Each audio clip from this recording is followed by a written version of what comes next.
నా పేరు కె విశ్వనాథ్ రెడ్డి, పులివెందుల మండల వైస్ ఎంపీపీ. నిన్న జరిగిన గొడవ ప్రతి ఒక్కరూ రకరకాలుగా నా మీద నిందలేస్తున్నారు. కానీ జరిగిన సంఘటన తెలుసుకొని మాట్లాడాలి. ఎందుకంటే ఆదికేశవులు అనే అతను నాకు ముఖపరిచయమే కానీ వేరే అతనితో నాకేం గొడవలు లేవు. నిన్న నా ఫ్రెండు షాప్లో పోయి నేను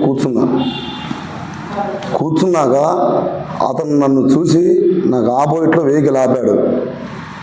ఆపి ఎవరితో ఫోన్లో మాట్లాడినాడో 5 నిమిషాల తర్వాత యూటర్న్ చేసుకొని వెహికల్ అక్కడ ఆపాడు.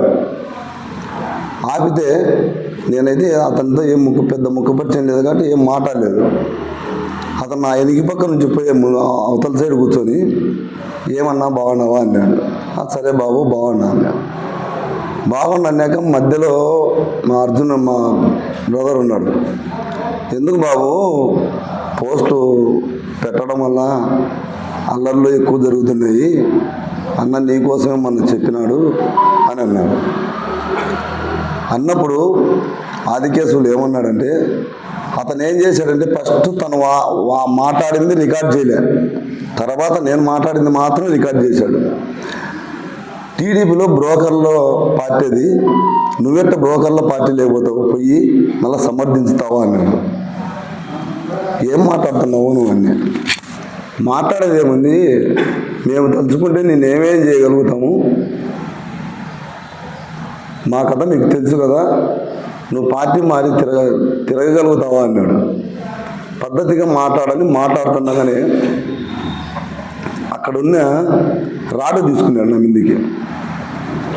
రాడు తీసుకుంటేనే మా ఫ్రెండ్స్ ఇద్దరు ఆపపోయినప్పుడు ఇసిరేసినప్పుడు ఇక్కడ తగిలింది, నాకు ఈ సైడ్ తగిలినాక నేను సంపుతా అది అని బెదిరించి వెళ్ళిపోయినాడు రాడు చేతులను తీసుకొని. పోతా తన కారును తనే పగలగొట్టుకొని మళ్ళా నాకు చెయ్యి ఇరిగింది, దొంగ కట్టు కట్టుకొని ఇప్పుడు చెయ్యి ఇరిగింది, గాయమైతే ఎక్కడికి పోతారు, సరాసరిగా పోలీస్ స్టేషన్కి వెళ్తారు. 2 గంటలు 3 గంటల తర్వాత దొంగ కట్టుకొని వచ్చి నేను చెయ్యి ఇరుగొట్టానని దొంగ కంప్లైంట్ ఇచ్చినప్పుడు నేను పోయి కంప్లైంట్ ఇచ్చాను. కానీ ఇంకొకటి, రాత్రి అదే షాపు పైన తన బామార్ది 2 పిల్లలు పోయి